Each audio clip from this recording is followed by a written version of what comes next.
सभी भक्तजनों को मेरा निवन प्रणाम। राम राम, जय श्री कृष्णा। पूनम सिहाग की दुनिया में आप सभी का बहुत बहुत स्वागत है।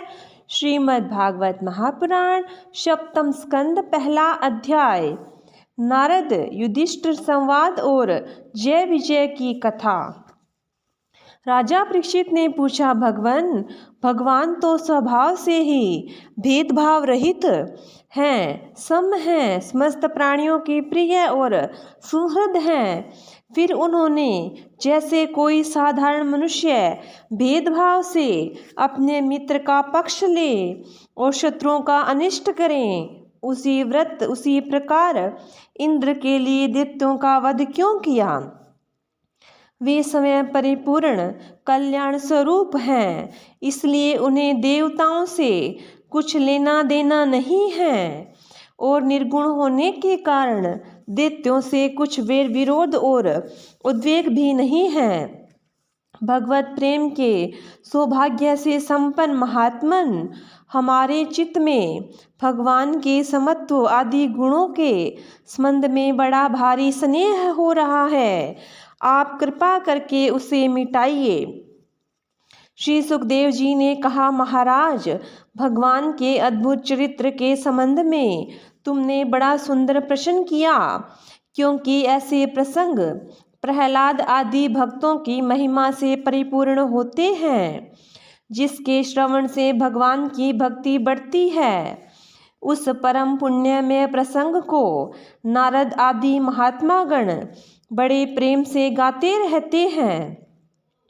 अब मैं अपने पिता श्री कृष्ण देवपायन मुनि को नमस्कार करके भगवान की लीला कथा का वर्णन करता हूँ।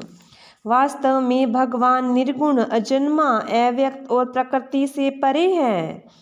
ऐसा होने पर भी अपनी माया के गुणों को स्वीकार करके वे बाध्य बाधक भाव को, अर्थात मरने और मारने वाले दोनों के परस्पर विरोधी रूपों को ग्रहण करते हैं।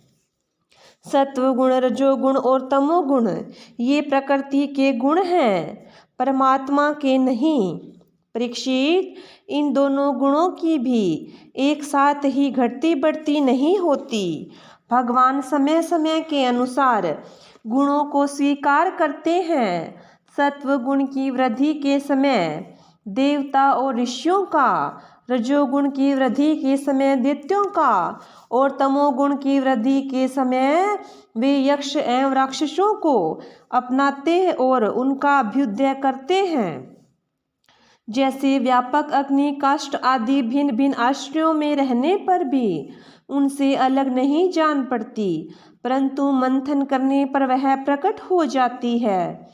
वैसे ही परमात्मा सभी शरीरों में रहते हैं, अलग नहीं जान पड़ते, परंतु विचारशील पुरुष हृदय मंथन करके उनके अतिरिक्त सभी वस्तुओं का बाध करके अनंत अपने हृदय में ही अंतर्यामी रूप से उन्हें प्राप्त कर लेते हैं। जब परमेश्वर अपने लिए शरीरों का निर्माण करना चाहते हैं, तब अपनी माया से रजोगुण की अलग सृष्टि करते हैं।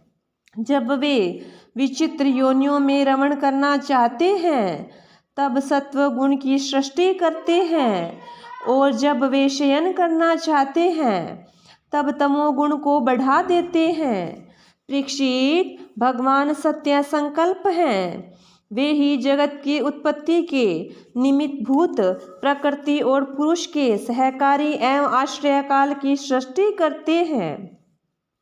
इसलिए वे काल के अधीन नहीं, काल ही उनके अधीन है। राजन, ये काल स्वरूप ईश्वर जब सत्व गुण की वृद्धि करते हैं, तब सत्यमय देवताओं का बल बढ़ाते हैं, और तभी वे परम यशस्वी देव प्रिय परमात्मा देव विरोधी रजोगुण एवं तमोगुण दैत्यों का संहार करते हैं। वस्तुतः वे सम ही हैं। राजन, इसी विषय में देव ऋषि नारद ने बड़े प्रेम से एक इतिहास कहा था। यह उस समय की बात है जब राजसूय यज्ञ में तुम्हारे दादा युधिष्ठिर ने उनसे इस संबंध में एक प्रश्न किया था।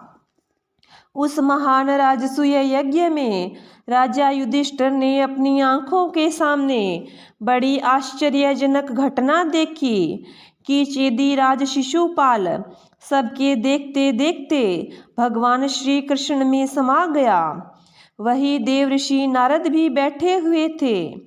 इस घटना से आश्चर्यचकित होकर राजा युधिष्ठिर ने बड़े बड़े मुनियों से भरी सभा में उस यज्ञ मंडप में ही देवऋषि नारद से यह प्रश्न किया।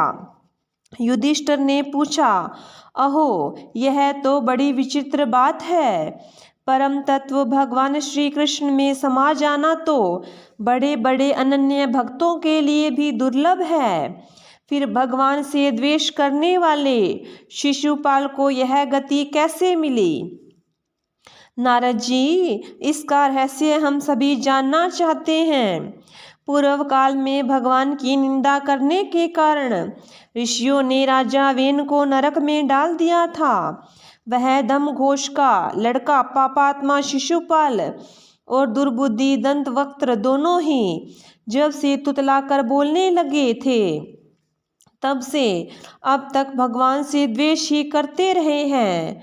अविनाशी परब्रह्म भगवान श्री कृष्ण को ये पानी पी पी कर गाली देते रहे हैं, परंतु इसके फलस्वरूप न तो इनकी जीभ में कोढ़ ही हुआ और न इन्हें घोर अंधकार में नरक की ही प्राप्ति हुई। प्रत्युत जिन भगवान की प्राप्ति अत्यंत कठिन है, उन्हीं में ये दोनों सबके देखते देखते अनायास ही लीन हो गए। इसका क्या कारण है? हवा के झोंके से लड़खड़ाती हुई दीपक की लो के समान मेरी बुद्धि इस विषय में बहुत आगा पीछा कर रही है। आप सर्वज्ञ हैं, अतः इस अद्भुत घटना का रहस्य समझाइए। श्री सुखदेव जी कहते हैं, सर्वसमर्थ देवर्षि नारद राजा के ये प्रश्न सुनकर बहुत प्रसन्न हुए। उन्होंने युधिष्ठिर को संबोधित करके भरी सभा में सबके सुनते हुए यह कथा कही। नारद जी ने कहा, युधिष्ठिर, निंदा, स्तुति, सत्कार और तिरस्कार इस शरीर के ही होते हैं। इस शरीर की कल्पना प्रकृति और पुरुष का ठीक ठीक विवेक न होने के कारण ही हुई है। जब इस शरीर को ही अपना आत्मा मान लिया जाता है, तब यह मैं हूँ और यह मेरा है, ऐसा भाव बन जाता है। यही सारे देव भाव का मूल है। इसी के कारण ताड़ना और दुर्वचनों से पीड़ा होती है। जिस शरीर में अभिमान हो जाता है कि यह मैं हूँ, उस शरीर के वध से प्राणियों को अपना वध जान पड़ता है। किंतु भगवान में तो जीवों के समान ऐसा अभिमान है ही नहीं, क्योंकि वे सर्वात्मा हैं, अद्वितीय है। वे जो दूसरों को दंड देते हैं, वह भी उनके कल्याण के लिए ही, क्रोधवश और द्वेषवश नहीं है। तब भगवान के संबंध में हिंसा की कल्पना तो की ही कैसे जा सकती है। इसलिए चाहे सुदृढ़ वेर भाव से या वेरहीन भक्ति भाव से, भय से, स्नेह से अथवा कामना से, कैसे भी हो, भगवान में अपना मन पूर्ण रूप से लगा देना चाहिए। भगवान की दृष्टि इन भावों में कोई भेद नहीं है। युधिष्ठिर, मेरा तो यह दृढ़ निश्चय है कि मनुष्य वैर भाव से भगवान में जितना तन्मय हो जाता है, उतना भक्ति योग से नहीं होता। श्रृंगी कीड़े को लाकर भीत पर अपने छिद्र में बंद कर देता है और वह भय और उद्वेग से भृंगी का चिंतन करते करते उसके जैसा ही हो जाता है। यही बात भगवान के संबंध में भी है। लीला के द्वारा मनुष्य मालूम पड़ते हुए ये सर्वशक्तिवान भगवान ही तो हैं। इनसे वैर करने वाले भी इनका चिंतन करते करते पाप रहित होकर इन्हीं को प्राप्त हो गए। एक नहीं, अनेकों मनुष्य काम से, द्वेष से, भय से और स्नेह से अपने मन को भगवान में लगाकर एवं अपने सारे पाप धोकर उसी प्रकार भगवान को प्राप्त हुए हैं, जैसे भक्त भक्ति से। महाराज, गोपियों ने भगवान से मिलने की तीव्र काम अर्थात प्रेम से, कंस ने भय से, शिशुपाल ने दंतवक्त्र आदि राजाओं ने द्वेष से, यदुवंशियों ने परिवार के संबंध से, तुम लोगों ने स्नेह से और हम लोगों ने भक्ति से अपने मन को भगवान में लगा लिया है। भक्तों के अतिरिक्त जो 5 प्रकार के भगवान का चिंतन करने वाले हैं, उनमें से राजा वेन की तो किसी में भी गणना नहीं होती, क्योंकि उसने किसी भी प्रकार से भगवान में मन नहीं लगाया। सारांश यह है कि चाहे जैसे हो, अपना मन भगवान श्री कृष्ण में तन्मय कर देना चाहिए। महाराज, फिर तुम्हारे मौसेरे भाई शिशुपाल और दंतवक्त्र दोनों ही भगवान विष्णु के मुख्य पार्षद थे। ब्राह्मणों के शाप से इन दोनों को अपने पद से च्युत होना पड़ा था। राजा युधिष्ठिर ने पूछा, नारद जी, भगवान के पार्षदों को भी प्रभावित करने वाला यह शाप किसने दिया था तथा वह कैसा था? भगवान के अनन्य प्रेमी फिर जन्म मृत्यु में संसार में आए, यह बात तो क्या अविश्वसनीय सी मालूम पड़ती, यह बात तो कुछ अविश्वसनीय सी मालूम पड़ती है। बैकुंठ के रहने वाले लोग प्राकृत शरीर, इंद्रिय और प्राणों से रहित होते हैं। उनका प्राकृत शरीर से संबंध किस प्रकार हुआ, यह बात अवश्य सुनाइए। नारद जी ने कहा, एक दिन ब्रह्मा के मानस पुत्र सनकादि ऋषि तीनों लोकों में स्वच्छंद विचरण करते हुए बैकुंठ में जा पहुँचे। यूँ तो वे सबसे प्राचीन हैं, परंतु जान पड़ते हैं मानो 5-6 बरस के बच्चे हो। वस्त्र भी नहीं पहनते। उन्हें साधारण बालक समझकर द्वारपालों ने उनको भीतर जाने से रोक दिया। इस पर वे क्रोधित से हो गए और उन्होंने द्वारपालों को शाप दिया कि मूर्खों, भगवान विष्णु के चरण तो रजोगुण और तमोगुण से रहित है। तुम दोनों उनके समीप निवास करने योग्य नहीं हो, इसलिए शीघ्र ही तुम यहाँ से पापमयी असुर योनियों में जाओ। उनके इस प्रकार शाप देते ही जब वे बैकुंठ के नीचे गिरने लगे, तब उन कृपालु महात्माओं ने कहा, अच्छा, 3 जन्मों में इस श्राप को भोगकर तुम फिर इसी बैकुंठ में आ जाना। युधिष्ठिर, वे ही दोनों दिति के पुत्र हुए। उनमें बड़े का नाम हिरण्याकश्यपु तथा उससे छोटे का नाम हिरण्याक्ष। दैत्य और दानवों के समाज में यही दोनों सर्वश्रेष्ठ थे। विष्णु भगवान ने नरसिंह का रूप धारण करके हिरण्याकश्यपु को और पृथ्वी का उद्धार करने के समय वराह अवतार ग्रहण करके हिरण्याक्ष को मारा। हिरण्याकश्यपु ने अपने पुत्र प्रहलाद को भगवत प्रेमी होने के कारण मार डालना चाहा और इसके लिए उसे बहुत सी यातनाएं दी, परंतु प्रहलाद सर्वात्मा भगवान के परम प्रिय हो चुके थे, समदर्शी हो चुके थे। उनके हृदय में अटल शांति थी। भगवान के प्रवास से वे सुरक्षित थे, इसलिए तरह तरह से चेष्टा करने पर भी हिरण्याकश्यपु उनको मार डालने में समर्थ न हुआ। युधिष्ठिर, वे ही दोनों विश्वामित्र मुनि के द्वारा केशनी के गर्भ से राक्षसों के रूप में पैदा हुए। उनका नाम था रावण और कुंभकर्ण। उनके उत्पातों से जब लोकों में आग सी लग गई थी, उस समय भी भगवान ने उन्हें शाप से छुड़ाने के लिए राम रूप से उसका वध किया। युधिष्ठिर, मार्कंडेय मुनि के मुख से तुम भगवान श्री राम का चरित्र सुनोगे। वे ही दोनों जय विजय इस जन्म में तुम्हारी मौसी के लड़के शिशुपाल और दंतवक्त्र के रूप में क्षत्रिय कुल में उत्पन्न हुए। भगवान श्री कृष्ण के चक्र का स्पर्श प्राप्त हो जाने से उनके सारे पाप नष्ट हो गए और वे सनकादि के शाप से मुक्त हो गए। वैर भाव के कारण निरंतर ही वे भगवान श्री कृष्ण का चिंतन किया करते थे। उसी तीव्र तन्मयता के फलस्वरूप वे भगवान को प्राप्त हो गए और पुनः उनके पार्षद होकर उन्हीं के समीप चले गए। युधिष्ठिर ने पूछा, भगवान, हिरण्याकश्यपु ने अपने स्नेह भाजन पुत्र प्रहलाद को इतना द्वेष क्यों किया? फिर प्रहलाद तो महात्मा थे। साथ ही यह भी बतलाइए कि किस साधन से प्रहलाद भगवतमय हो गए। दूसरा अध्याय। हिरण्याक्ष का वध होने पर हिरण्यकशिपु का अपनी माता और कुटुंबियों को समझाना।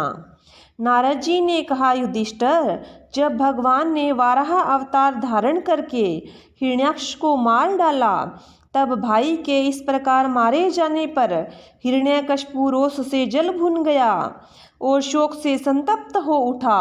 क्रोध से कांपता हुआ वह अपनी दांतों से बार बार होठ चबाने लगा। क्रोध से दहकती हुई आंखों की आग के धुएं से धूमिल हुए आकाश की ओर देखता हुआ वह कहने लगा। उस समय विकराल दाढ़ें, आग उगलने वाली उग्र दृष्टि और चढ़ी हुई भौहों के कारण उसका मुख देखा न जाता था।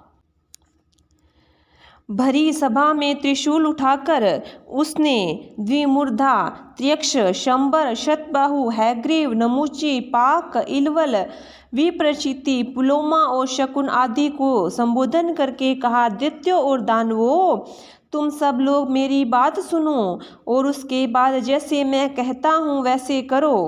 तुम्हें यह ज्ञात है कि मेरे क्षुद्र शत्रुओं ने मेरे परम प्यारे और हितैषी भाई को विष्णु से मरवा डाला। यद्यपि वह देवता और दैत्य दोनों के प्रति समान है, तथापि दौड़ धूप और नुन्य विन्य करके देवताओं ने उसे अपने पक्ष में कर लिया है। यह विष्णु पहले तो बड़ा शुद्ध और निष्पक्ष था, परंतु अब माया से वराह आदि रूप धारण करने लगा है और अपने स्वभाव से च्युत हो गया है। बच्चे की तरह जो उसकी सेवा करे उसी की ओर हो जाता है, उसका चित्त स्थिर नहीं है।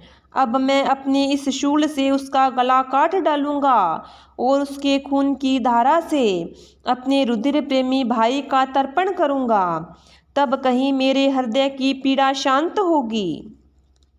उस मायावी शत्रु के नष्ट होने पर, पेड़ की जड़ कट जाने पर डालियों की तरह सब देवता अपने आप सूख जाएंगे, क्योंकि उनका जीवन तो विष्णु ही है। इसलिए तुम लोग इसी समय पृथ्वी पर जाओ। आजकल वहाँ ब्राह्मण और क्षत्रियों की बहुत बढ़ती हो गई है। वहाँ जो लोग तपस्या, यज्ञ, स्वाध्याय, व्रत और दान आदि शुभ कर्म कर रहे हों, उन सबको मार डालो। विष्णु की जड़ है द्विजातियों का धर्म कर्म, क्योंकि यज्ञ और धर्म ही उसके अनुरूप स्वरूप हैं। देवता, ऋषि, पितृ, समस्त प्राणी और धर्म का वही परम आश्रय है। जहाँ जहाँ ब्राह्मण, गाय, वेद, वर्णाश्रम और धर्म कर्म हो, उन देशों में तुम लोग जाओ, उन्हें जला दो, उजाड़ दो। दैत्य तो स्वभाव से ही लोगों को सताकर सुखी होते हैं। दैत्यराज हिरण्याकशिपु की आज्ञा उन्होंने बड़े आदर से सिर झुकाकर स्वीकार की और उसी के अनुसार जनता का नाश करने लगे। उन्होंने नगर, गांव, गौओं के रहने के स्थान, बगीचे, खेत, टहलने के स्थान, ऋषियों के आश्रम, रत्न आदि की खाने, किसानों की बस्तियां, तराई के गांव, अहीरों की बस्तियां और व्यापार के बड़े बड़े नगर जला डाले। कुछ दैत्यों ने खोदने के शास्त्रों से बड़े बड़े पुल, परकोटे और नगर के फाटकों को तोड़ फोड़ डाला, तथा दूसरों ने कुल्हाड़ियों से फल फूले हरे भरे पेड़ काट डाले। कुछ दैत्यों ने जलती हुई लकड़ियों से लोगों के घर जला दिए। इस प्रकार दैत्यों ने निरीह प्रजा का बड़ा उत्पीड़न किया। उस समय देवता लोग स्वर्ग छोड़कर छिपे हुए पृथ्वी पर विचरण करने लगे। युधिष्ठिर, भाई की मृत्यु से हिरण्याकशिपु को बड़ा दुख हुआ।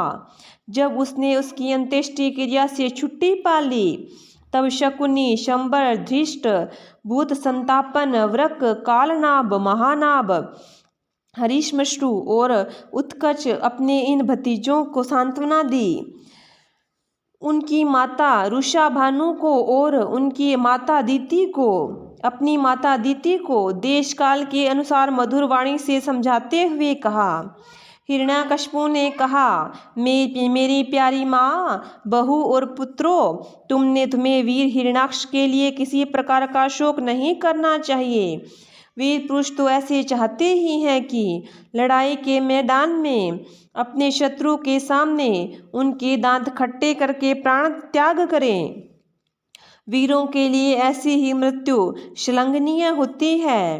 देवी जैसे प्याऊ पर बहुत से लोग इकट्ठे हो जाते हैं, परंतु उनका मिलना जुलना थोड़ी देर के लिए ही होता है। वैसे ही अपने कर्मों के फेर से देववश जीव भी मिलते और बिछुड़ते हैं। वास्तव में आत्मा नित्य, अविनाशी, शुद्ध, सर्वगत, सर्वज्ञ और देह, इंद्रिया आदि से पृथक है। वह अपनी अविद्या से ही देह आदि की सृष्टि करके भोगों के साधन सूक्ष्म शरीर को स्वीकार करता है। जैसे हिलते हुए पानी के साथ उसमें प्रतिबिंबित होने वाला वृक्ष भी हिलते सा जान पड़ते हैं, और घुमाई जाती हुई आंख के साथ सारी पृथ्वी ही घूमती सी दिखाई देती है। कल्याणी, वैसे ही विषयों के कारण मन भटकने लगता है, और वास्तव में निर्विकार होने पर भी उन्हीं के समान आत्मा भी भटकता हुआ सा जान पड़ता है। उसका स्थूल और सूक्ष्म शरीरों से कोई संबंध नहीं है, फिर भी वह संबंधी सा जान पड़ता है। सब प्रकार से शरीर रहित आत्मा को शरीर समझ लेना, यही तो अज्ञान है। इसी से प्रिय तथा अप्रिय वस्तुओं का मिलना और बिछुड़ना होता है। इसी से कर्मों के साथ संबंध हो जाने के कारण संसार में भटकना पड़ता है। जन्म मृत्यु, अनेकों प्रकार के शोक, अविवेक, चिंता और विवेक की विस्मृति, सबका कारण यह अज्ञान ही है। इस विषय में महात्मा लोग एक प्राचीन इतिहास कहा करते हैं। वह इतिहास मरे हुए मनुष्य के संबंधियों के साथ यमराज की बातचीत है। तुम लोग उसे ध्यान से सुनो। उसी नरदेश में एक बड़ा यशस्वी राजा था। उसका नाम था सुयज्ञ। लड़ाई में शत्रुओं ने उसे मार डाला। उस समय उसके भाई बंधु उसे घेर कर बैठ गए। उसका जड़ाऊ कवच छिन्न भिन्न हो गया। गहने और मालाएं तहस नहस हो गई। बाणों की मार से कलेजा फट गया था। शरीर खून से लथपथ था। बाल बिखर गए थे। आंखें धस गई थी। क्रोध के मारे दांतों से उसके होठ दबे हुए थे। कमल के समान मुख धूल से ढक गया था। युद्ध में उसके शस्त्र और बाहें कट गई थी। रानियों को दैववश अपनी पति देव उशीनर नरेश की यह दशा देखकर बड़ा दुख हुआ। वे, हा नाथ, हम अभागिनी तो बेमौत मारी गई, यूँ कहकर बार बार जोर से छाती पीटती हुई अपने स्वामी के चरणों के पास गिर पड़ी। वे जोर जोर से इतना रोने लगी कि उनके कूच कुमकुम से मिलकर बहते हुए लाल लाल अश्रुओं से प्रीतम के पाद पद्म प्रखार दिए। उनके केश और गहने इधर उधर बिखर गए। वे करुण क्रंदन के साथ विलाप करती ही रही, जिसे सुनकर मनुष्यों के हृदय में शोक का संचार हो गया। हाय, विधाता बड़ा क्रूर है। स्वामिन, उसी ने आज आपको हमारी आंखों से ओझल कर दिया। पहले तो आप समस्त देशवासियों के जीवन दाता थे। आज उसी ने आपको ऐसा बना दिया कि आप हमारा शोक बढ़ा रहे हैं। पतिदेव, आप हमसे बड़ा प्रेम करते थे। हमारी थोड़ी सी सेवा को भी बड़ी करके मानते थे। हाय, अब आपके बिना हम कैसे रह सकेंगी। हम तो आपके चरणों की चेरी हैं। वीरवर, आप जहाँ जा रहे हैं वहीं चलने की हमें भी आज्ञा दीजिए। वे अपने पति की लाश पकड़कर इस प्रकार विलाप करने लगी। उस मुर्दे को वहां से दाह के लिए जाने के लिए उनकी इच्छा नहीं होती थी। इतने में ही सूर्यास्त हो गया। उस समय उसी नर राजा के संबंधियों ने जो विलाप किया था, उसे सुनकर वहां स्वयं यमराज बालक के वेश में आए और उन्होंने उन दोनों से कहा। यमराज बोले, बड़े आश्चर्य की बात है, ये लोग तो मुझसे सियाने हैं, बराबर लोगों को मरना जीना देखते हैं, फिर भी इतने मूढ़ हो रहे हैं। अरे यह मनुष्य जहाँ से आया था वहीं चला गया, इन लोगों को भी एक न एक दिन वहीं जाना है। फिर झूठ मूठ में ये लोग इतना शोक क्यों करते हैं? हम तो तुमसे लाख गुने अच्छी हैं, परम धन्य हैं, क्योंकि हमारे माँ बाप ने हमें छोड़ दिया। हमारे शरीर में पर्याप्त बल भी नहीं है, फिर भी हमें कोई चिंता नहीं है।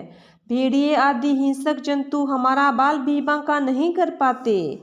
जिसने गर्भ में रक्षा की थी वही इस जीवन में भी हमारी रक्षा करता रहता है। देवियों, जो अविनाशी ईश्वर अपनी मौज से इस जगत को बनाता है, रखता है और बिगाड़ देता है, उस प्रभु का यह कोई खिलौना मात्र है। वह इस चराचर जगत को दंड या पुरस्कार देने में समर्थ है। भाग्य अनुकूल हो तो रास्ते में गिरी हुई वस्तु भी ज्यों की त्यों पड़ी रहती है, परंतु भाग्य के प्रतिकूल होने पर घर के भीतर तिजोरी में रखी हुई वस्तु भी खो जाती है।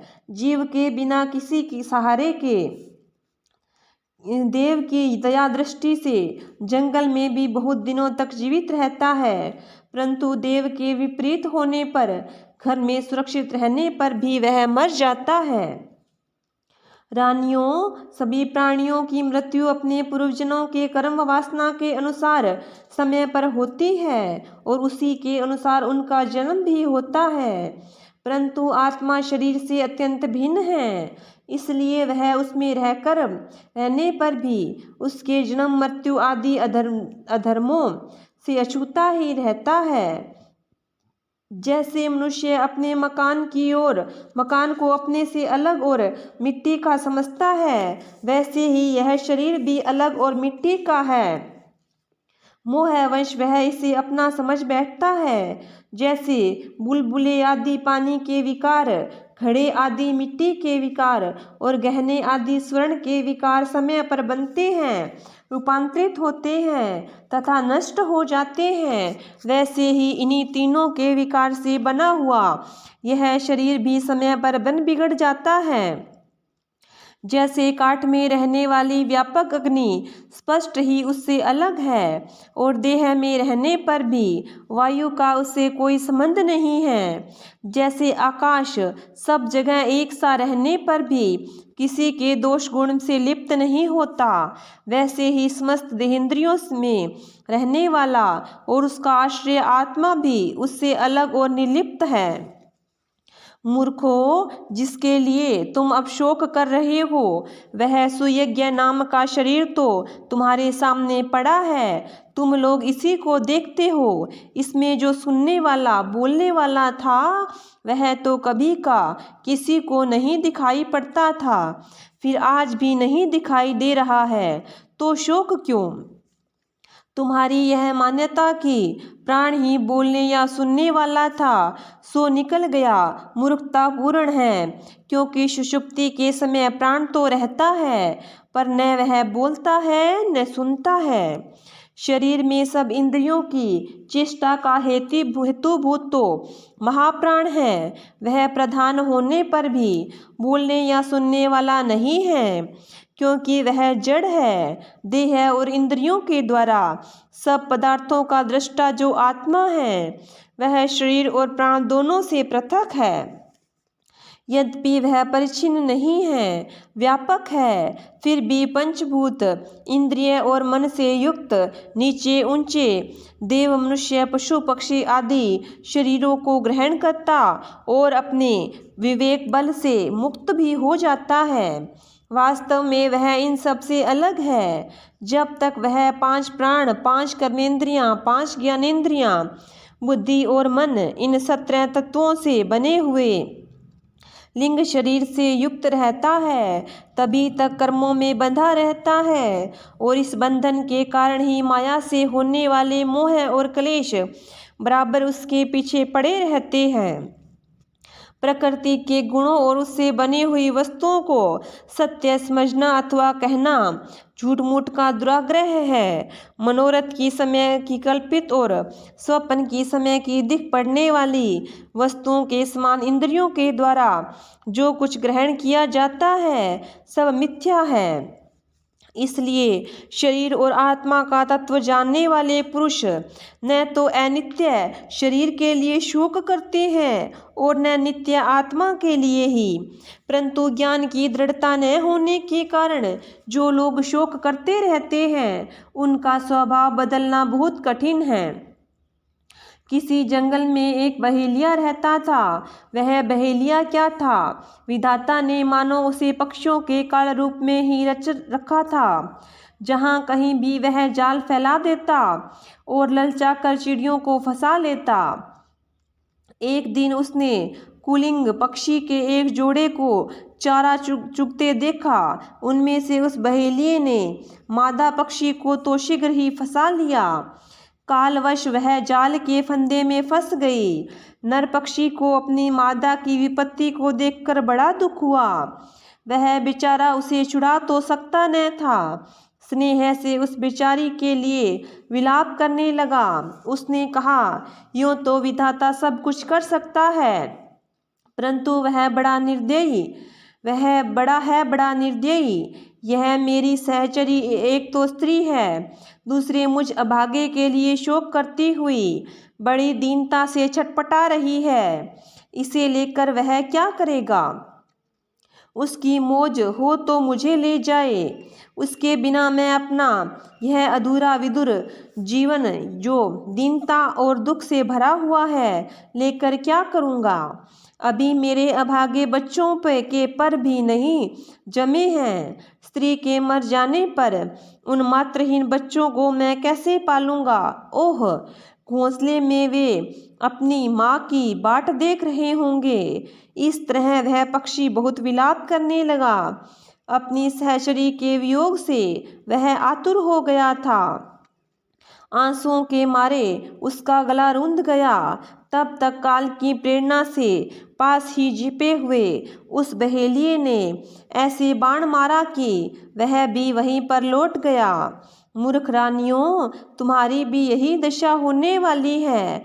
तुम्हें अपनी मृत्यु तो दिखती नहीं और उसके लिए रो पीट रही हो। यदि तुम लोग 100 बरस तक इस तरह शोकवश छाती पीटती रहो तो भी अब तुम इसे नहीं पा सकोगी। हिरण्याकश्यपु ने कहा। उस छोटे से बालक की ऐसी ज्ञानपूर्ण बातें सुनकर सब के सब दंग रह गए। उसी नरेश के भाई बंधु और स्त्रियों ने यह बात समझ ली कि समस्त संसार और इसके सुख दुख अनित्य और मिथ्या है। यमराज यह उपाख्यान सुनाकर वहीं अंतर्ध्यान हो गए। भाई बंधुओं ने भी सुयज्ञ की अंत्येष्टि क्रिया की। इसलिए तुम लोग भी अपने लिए या किसी दूसरे के लिए शोक मत करो। इस संसार में कौन आत्मा है, कौन अपने से भिन्न है, क्या अपना है, क्या पराया? प्राणियों को अज्ञान के कारण ही यह अपने पराये का दुराग्रह हो रहा है। इस भेद बुद्धि का और कोई कारण नहीं है। नारद जी ने कहा, युधिष्ठिर, अपनी पुत्र वधू के साथ दिति ने हिरण्याकश्यपु की यह बात सुनकर उसी क्षण पुत्र शोक का त्याग कर दिया और अपना चित्त परम तत्व स्वरूप परमात्मा में लगा दिया। श्रीमद् भागवत महापुराण सप्तम स्कंद दूसरा अध्याय समाप्त। बोलिए विष्णु भगवान की जय हो। बोलिए कृष्ण भगवान की जय हो।